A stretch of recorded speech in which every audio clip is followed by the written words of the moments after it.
Shalom à tous, votre serviteur Mario Moshe. Shalom, shalom. Bonjour. La paix du Seigneur en cette journée, en cette série sur le vrai christianisme. Nous sommes à la vidéo numéro 12.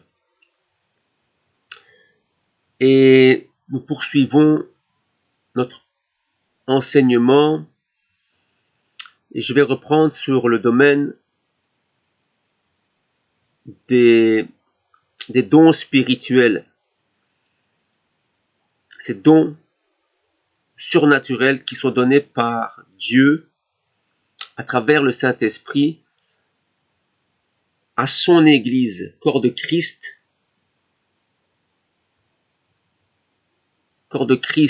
christianisme hébraïque, christianisme dont la source est l'Église primitive. Et ces dons du Saint-Esprit sont donnés à des personnes qui passent par la nouvelle naissance. Donc pas des personnes qui se convertissent à une religion, mais par des personnes qui passent par la nouvelle naissance. Ça veut dire des personnes que Dieu appelle et des personnes qui viennent à la repentance, convaincues de péché, de justice et de jugement.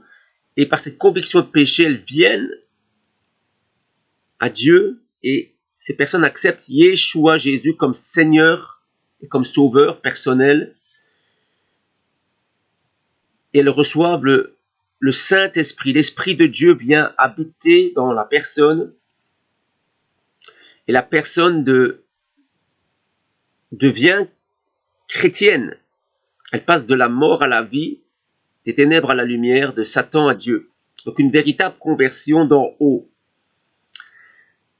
Et donc cette personne va vouloir suivre le Seigneur et elle va demander le baptême,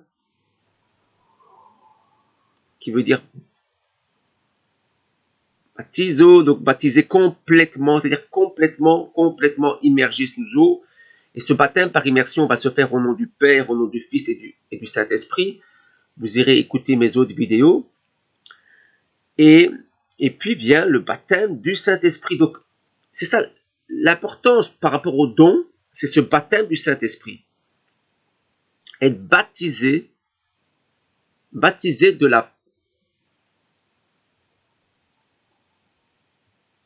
cette puissance de l'Esprit. Le Saint-Esprit est une personne, et cette personne nous envahit, elle nous remplit, et plus on se consacre à Dieu, plus nous traversons volontairement ce désert, cette épreuve, ce chemin de croix, ce chemin de crucifixion, ce chemin de mort à soi-même, et plus nous allons être envahis jusqu'à être revêtus de la puissance d'en haut. Donc le Saint-Esprit, la personne du Saint-Esprit va nous envahir. Et cette onction de Dieu, cette puissance va venir sur nous. Et Dieu va nous donner son pouvoir. Et son but, c'est de nous donner la totalité de cette puissance, de ce pouvoir. Il dit, je vous donne tout pouvoir. Il faut que cette onction vienne sur nous, et cette onction va libérer dans le corps de Christ les dons du Saint-Esprit. Et je voudrais vraiment insister sur les dons du Saint-Esprit que vous allez retrouver dans le Nouveau Testament, la Nouvelle Alliance, dans le livre de 1 Corinthiens. Donc 1 Corinthiens, dans le chapitre 12, le chapitre 13 et le chapitre 14. Donc là, c'est vraiment particulièrement le 1 Corinthiens 12, 1 Corinthiens 13, 1 Corinthiens 14. Mais c'est surtout, on va dire, le principal est dans le 12. mais aussi dans le 14. Et donc, les dons du Saint-Esprit, j'insiste là-dessus, parce qu'il y a vraiment des extrêmes au milieu des chrétiens par rapport à cet enseignement. Et je veux recentrer les choses pour qu'on ne soit ni d'un côté ni de l'autre de cette extrémité. Tout le corps de Christ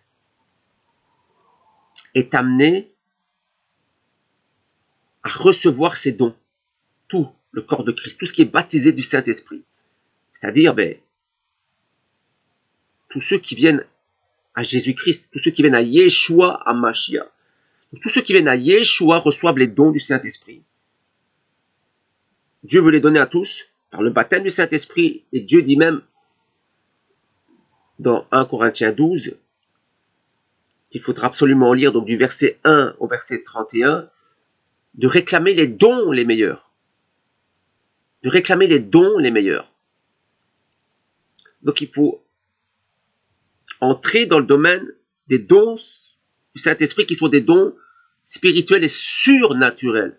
Et ces dons du Saint-Esprit ne sont pas à confondre avec le paranormal.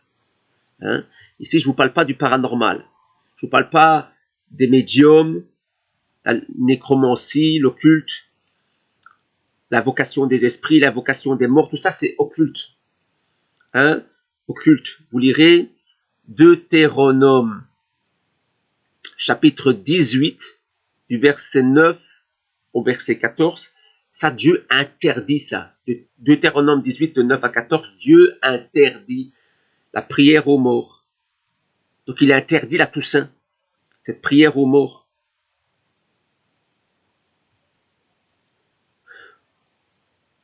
Quand l'apôtre Paul, quand dans les Écritures, il faisait écrit dans le Nouveau Testament, prier pour tous les saints, c'est pour les vivants, ceux qui sont vivants sur terre.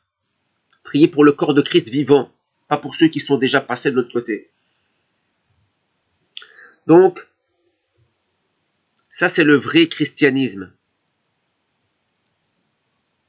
Je parle du vrai christianisme. Donc, quand vous recevez maintenant les dons du Saint-Esprit, Dieu nous demande d'opérer dans ces dons. Il faut manifester ces dons. Il faut utiliser les dons du Saint-Esprit. Ou dans l'assemblée locale. Ou dans des temps d'évangélisation. Dans l'œuvre de Dieu. Allez proclamer l'évangile. Dans votre région, dans votre pays, dans les nations. Proclamons l'évangile de Christ, du Mashiach, l'évangile messianique, du Christ Yeshua. Et amenons les gens à la nouvelle naissance.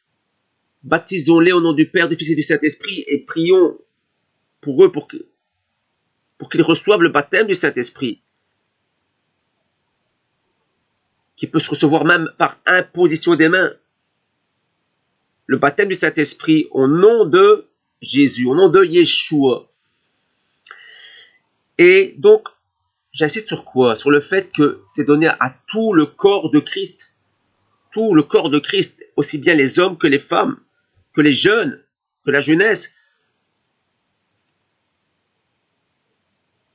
Vous recevrez une puissance, le Saint-Esprit survenant sur vous. Vous lirez acte 1, acte 2, acte 3, acte 4. La puissance du Saint-Esprit survenant sur le peuple de Dieu en Yeshua. En Yeshua, le voile est ôté. En Yeshua, il y a la nouvelle naissance. En Yeshua, il y a la puissance de la vie, la puissance de la croix, la puissance de la résurrection. Vous passerez de la mort à la vie. C'est la puissance de la résurrection. Il est la résurrection et la vie. Jean 11, 25. Jean 11, 25. Il est la résurrection et la vie. Maintenant, revenons à 1 Corinthiens 12. Tout le chapitre de 1 Corinthiens 12, du verset 1 au verset 31, parle des dons du Saint-Esprit et de rien d'autre. Ça veut dire les dons, les onctions, les ministères, l'administration, administrer, donc tout ce qui concerne le fait d'être ministre de Dieu. tout le 1 Corinthiens 12 parle des dons du Saint-Esprit. Donc 1 Corinthiens 12 ne parle surtout pas d'êtres humains. Elle parle des dons du Saint-Esprit qui vient dans des êtres humains. Donc là, on ne parle pas d'hommes, on ne parle pas d'êtres humains, on parle des dons du Saint-Esprit, et ces dons viennent dans le peuple de Dieu par la puissance du Saint-Esprit, par le Saint-Esprit et ces dons viennent vivre dans le chrétien, et l'onction demeure. Et Dieu ne se repent pas de son appel et de cette onction, ça reste là. Donc l'onction demeure sur l'enfant de Dieu. Et il doit utiliser ses dons, homme ou femme. Il n'y a plus ni homme ni femme dans le baptême du Saint-Esprit, dans l'onction, dans cette dimension-là. Comme on dit, il n'y a plus ni juif ni grec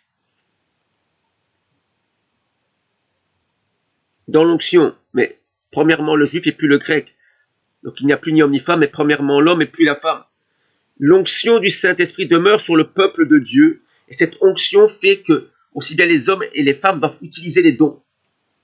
Et donc j'insiste sur quoi? C'est que dans les dons, il y a le don de prophétie. Vous irez lire à Corinthiens 12, il y en a plusieurs. Hein, donc il y a le don de prophétie, le don des miracles, le don de foi, le don des guérisons, le don des langues, parler en langue, le don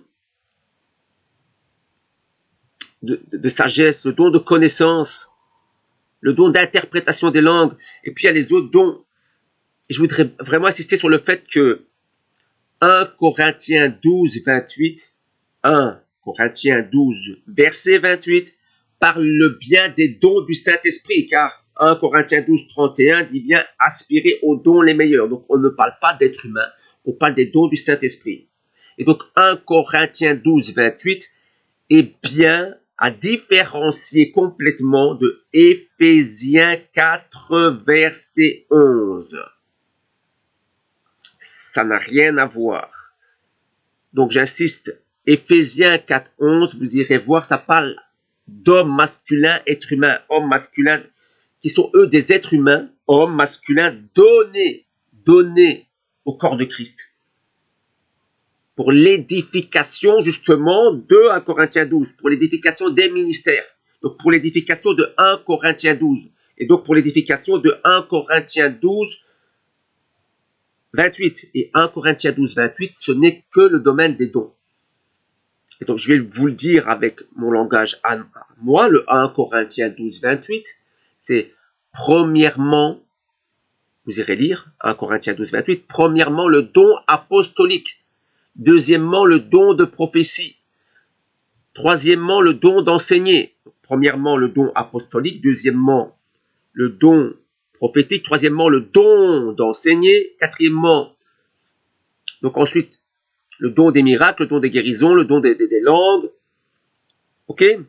On parle des dons. On ne parle pas d'être humain. On n'aspire pas à des êtres humains. On aspire à des dons qui viennent dans l'être humain.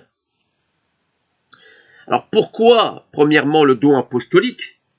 Mais premièrement, le don apostolique, parce que l'apostolique, cette onction apostolique qui peut venir dans une assemblée, ça réclamer le don apostolique, parce que c'est une onction apostolique qui vient dans une assemblée qui permet à revenir au fondement, à la pierre angulaire, à Yeshua et aux vraies écritures, revenir à la parole de Dieu, revenir au véritable enseignement. Donc c'est très important, c'est pour ça qu'il dit premièrement le don apostolique. Revenir aux écrits, à la parole, au véritable enseignement, à la vraie doctrine, par ce don apostolique qui coule sur le corps de Christ.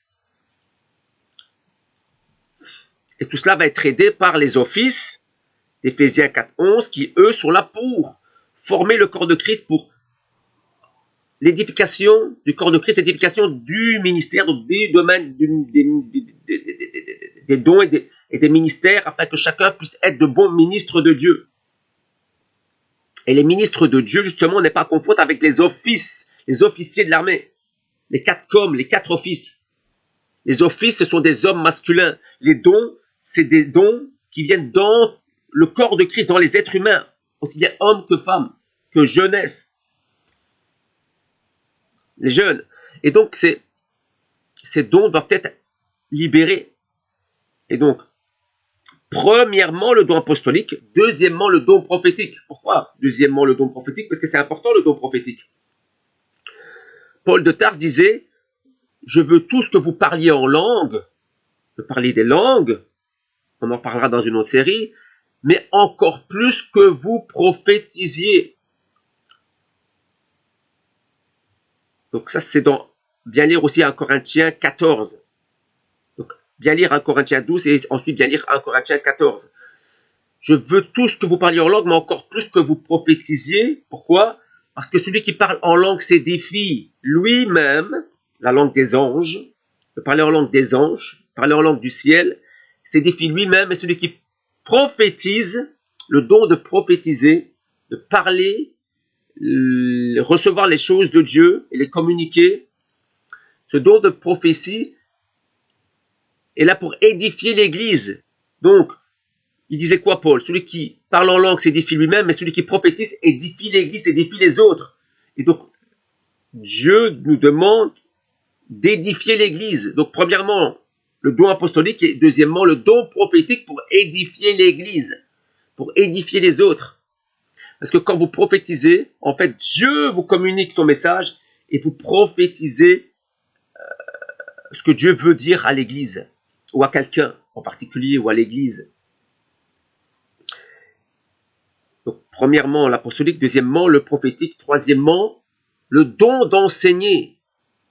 Vous savez, cette onction qui permet d'avoir le don d'enseigner, d'apporter le message, parler de la part de Dieu, mais au niveau de l'enseignement, à travers la connaissance des Écritures, mais à travers cette onction, le don d'enseigner.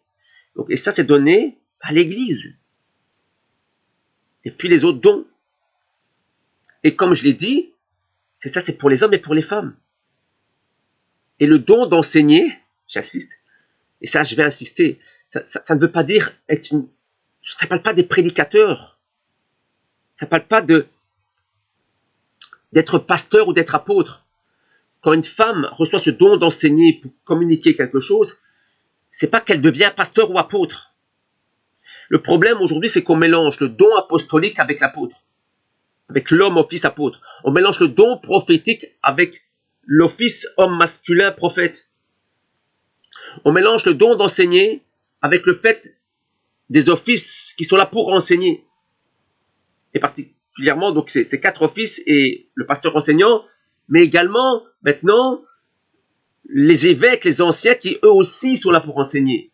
Et là, ce sont des hommes masculins. Les offices, ce sont des hommes masculins, les 4 offices, et les anciens, les évêques sont des hommes masculins, qui doivent être mariés d'une seule femme. 1 Timothée 3, verset 2, mari d'une seule femme et qui sache bien s'occuper de sa maison. Qui a un bon témoignage. 1 Timothée 3, verset 2. Donc, les dons ne font pas de nous des offices ou des anciens. Et donc, une femme qui a le don d'enseigner, c'est pas qu'elle va commencer à enseigner tous les jours. C'est l'onction qui fait cela à des moments précis. Donc, le don d'enseigner ne fait pas d'une femme un pasteur. Parce que la femme ne peut pas être pasteur ni apôtre, ni prédicatrice. Ça, c'est donné aux hommes. Et je crois que les gens, je vous dis, les extrêmes, on mélange tout. L'apôtre Paul a dit à la femme, quand vous priez, quand vous prophétisez, quand vous utilisez les dons, faites-le avec le voile katakalupto. Comme je l'ai dit dans une autre vidéo, à ne pas le confondre avec les cheveux qui sont peribolaion. Il ne faut pas mélanger le voile katakalupto avec le voile peribolaion en grec. Donc, le katakalupto, c'est un vrai voile. Donc Dieu dit à la femme, quand tu pries, mets un voile. Quand tu prophétises, mets un voile. Quand tu viens avec un message, avec le don d'enseigner, mets un voile. Donc, l'homme doit prier, administrer sans voile parce que si l'homme ne peut pas venir devant Dieu la tête couverte, ça c'est dans 1 Corinthiens 11 du verset 3 au verset 16 par là. Donc ça c'est par rapport au voile, l'homme ne peut pas prier la tête voilée. Parce que s'il met un voile, ou peu importe, quoi que ce soit, il ne peut rien mettre sur sa tête, rien du tout, à part ses cheveux. Parce que si l'homme prie ou fait quoi que ce soit la tête voilée, là, par rapport aux choses de Dieu, il déshonore son chef, et son chef, c'est Christ. Et si la femme, par contre, ne met pas son voile, elle déshonore son chef, et son chef, c'est l'homme. Elle met le voile, la femme met le voile devant les anges. Vous irez voir ça dans 1 Corinthiens 11, devant les anges. Je crois que c'est 1 Corinthiens 11, verset 10. Devant les anges, ou verset 7. C'est devant les anges. C'est pour les anges, pour que les anges voient la marque entre la femme et l'homme. Elle met un voile pour montrer qu'elle est soumise aux hommes, aux autorités, soumise au mari, mais aussi soumise aux anciens, soumise aux hommes, soumise aux offices. C'est un signe de soumission devant les anges. C'est spirituel, c'est pas religieux. C'est pas de la religion, ça. J'aime pas la religion, j'aime pas la religiosité. Mais le voile est un signe spirituel. Maintenant, évidemment qu'elle peut utiliser les dons. La femme peut utiliser les dons, elle peut utiliser le don de prophétie, et elle a le don d'enseigner, suivant ce que Dieu lui donne. C'est l'onction, ça, qui fait ça. À pas confondre avec maintenant les hommes, offices ou anciens, qui, eux, vivent cela dans le quotidien. Ils sont eux-mêmes des instruments de Dieu, des enseignants. Là, ça n'a rien à voir avec les dons. Donc, l'autorité de l'assemblée locale et du corps de Christ est donnée à des hommes masculins, pas à des femmes, jamais aux femmes. Donc, quand je parle du don d'enseigner, je ne parle pas du domaine de l'autorité. L'autorité, elle est masculine. Maintenant, quand Paul dit « Je veux que la femme prie la tête voilée ou prophétise », donc Paul n'interdit pas tout ça. Mais d'un autre côté, Paul dit que la femme fasse silence dans les assemblées. Je ne permets pas à la femme d'enseigner. Je ne permets pas à la femme de prendre autorité sur l'homme. On va se dire, mais quoi, Paul, il se contredit? Mais non, il ne se contredit pas. Il dit ce que je suis en train de vous dire. Il dit, la femme peut utiliser les dons, mais elle ne peut pas enseigner en tant que pasteur, en tant que prédicatrice, en tant qu'une position qui est donnée qu'à l'homme. Donc, Paul ne se contredit absolument pas. Il ne dit pas à la femme de venir à l'église avec du scotch sur la bouche et de la fermer. Sinon, elle ne pourrait pas prier, elle ne pourrait pas prophétiser, elle ne pourrait pas utiliser les dons. Et donc, on ne parlerait même plus de voile. Parce que le voile, la femme le met dans les périodes de l'administration des dons. Donc, si elle doit la fermer, elle n'a pas besoin de voile. Mais comme elle a le droit de parler, parce que Dieu lui a donné une bouche, elle a le droit de prier, elle a le droit de prophétiser, elle a le droit d'apporter des messages, elle a le droit de prier pour les malades, elle a le droit d'utiliser les dons, mais avec le voile. Et même au niveau de la louange, les chantres de l'Éternel, les chantres hommes, les chantres femmes, les chanteurs, les chanteuses, mais de Dieu, les chantres, les chanteurs, les chanteuses. La louange, c'est de la prière. Donc les hommes, les femmes qui sont dans la chorale, qui sont dans la louange, mais l'homme doit rien mettre sur sa tête. Par contre, la femme doit se mettre dans la louange, elle chante, mais avec le voile, parce que c'est comme une prière, c'est de la louange, c'est de la prière, c'est de l'adoration, c'est devant Dieu. Donc elles doivent être voilées, même là-dedans. Et là, il y a beaucoup de désobéissance aujourd'hui dans nos églises modernes, modernisées, émancipées, où on croit que il n'y a plus ni homme ni femme en rien du tout. Il n'y a plus ni homme ni femme au niveau des dons, au niveau de l'onction. Mais au niveau maintenant de l'architecture, de la structure, du plan de Dieu, il y a des hommes et il y a des femmes. Sinon, Dieu ne dirait pas « Femmes, soyez soumises à vos maris ». Ou Paul ne dirait pas « J'interdis à la femme d'enseigner ou de prendre autorité sur l'homme ». Donc, la femme ne peut pas prendre autorité sur l'homme, aussi bien à la maison avec son mari, qu'aussi bien à l'église avec les anciens et avec les officiers, les offices dans le corps de Christ. Donc, j'essaie d'être le plus clair possible pour remettre les choses au centre.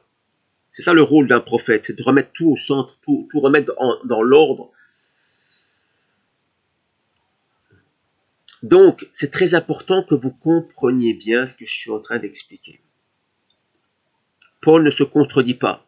Il dit bien à la femme qu'elle a le droit d'utiliser les dons, mais par contre, elle ne peut pas prendre autorité sur l'homme. Donc, elle dit, je ne permets pas à la femme d'enseigner, il ne parle pas du don d'enseigner. Je ne permets pas à la femme d'enseigner en tant que pasteur, apôtre, en tant qu'ancien, elle ne peut pas faire l'ancien. Donc, il lui dit, ben, à ce niveau-là, tu dois respecter les anciens. Tu as peut-être le don d'enseigner, mais vas-y, mollo, c'est le don du Saint-Esprit. Tu n'es pas une enseignante. Tu n'es pas un ancien. Tu n'es pas un évêque. Tu n'es pas un pasteur. Tu n'es pas un apôtre. Tu n'es pas un prophète. Tu peux avoir le don de prophétie. Donc, le don de prophétie, avoir ce manteau prophétique, avoir un ministère prophétique. Mais ça ne fait pas toi un office de prophète qui est masculin. Tu peux avoir le don apostolique. Ça ne fait pas toi un apôtre qui a un office masculin. Tu peux avoir le don d'enseigner. Ça ne fait pas de toi des offices, et ni l'office de pasteur enseignant, ni un ancien, un évêque qui lui est là pour enseigner.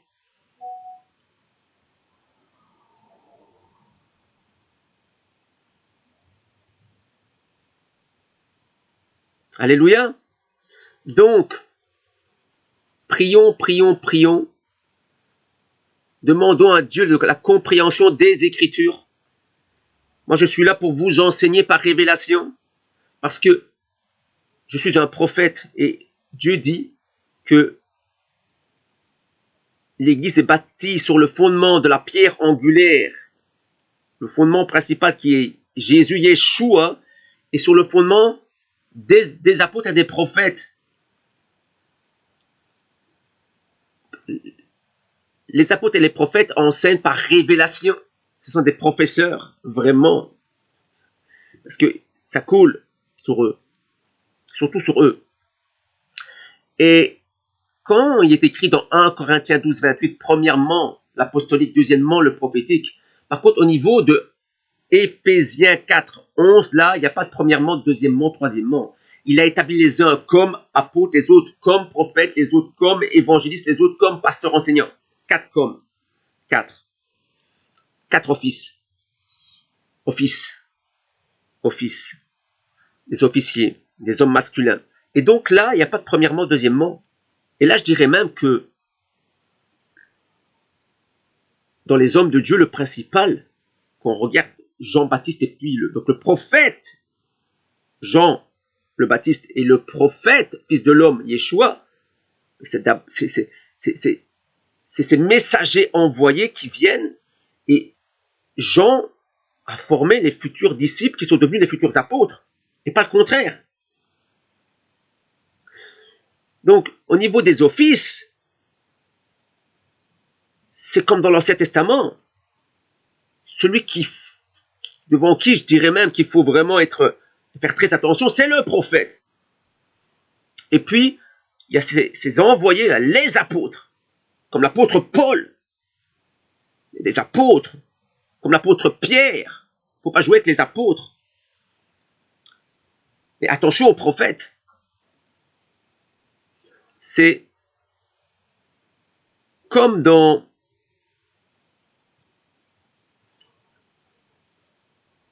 l'Ancien Testament. Mais les prophètes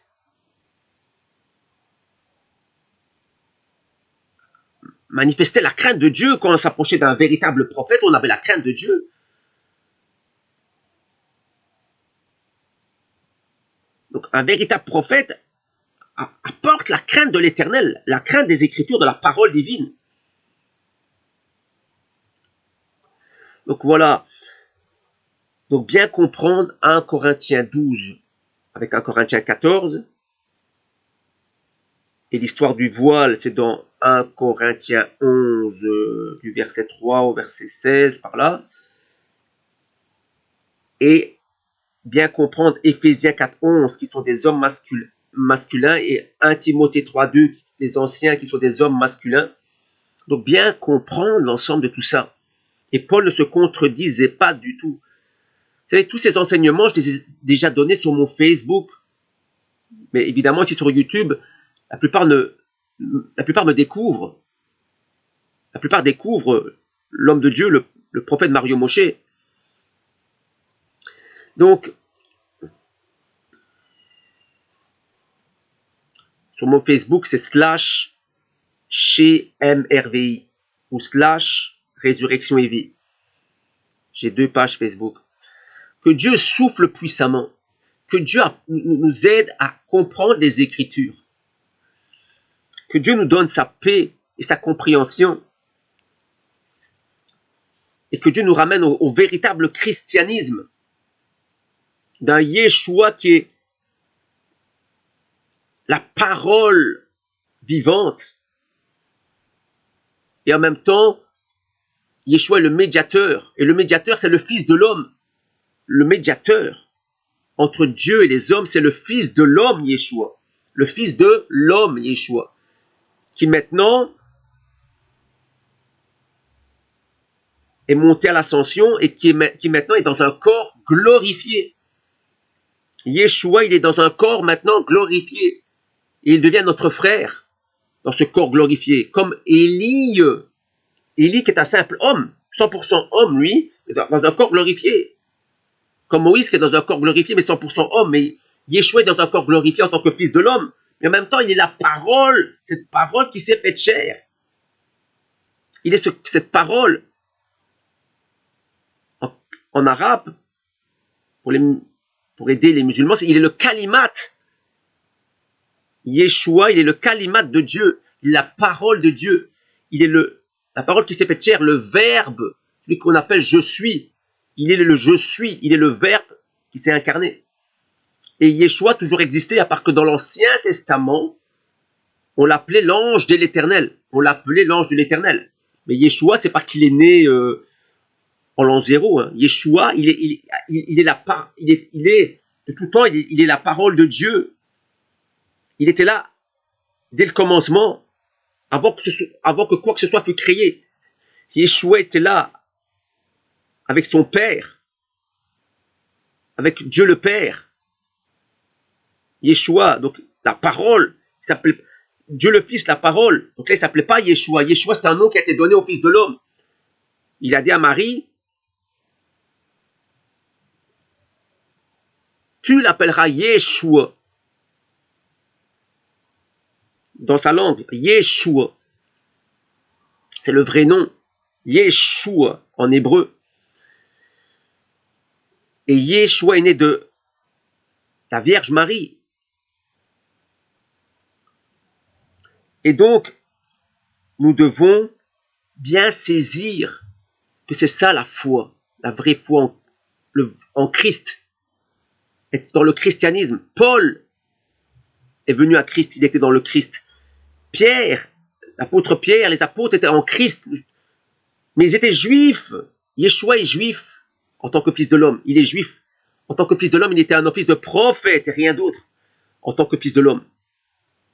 Maintenant, Yeshua est redevenu, il est dans un corps glorifié, mais à la base, il est la pierre angulaire du corps de Christ. Il est la pierre angulaire du corps de Christ.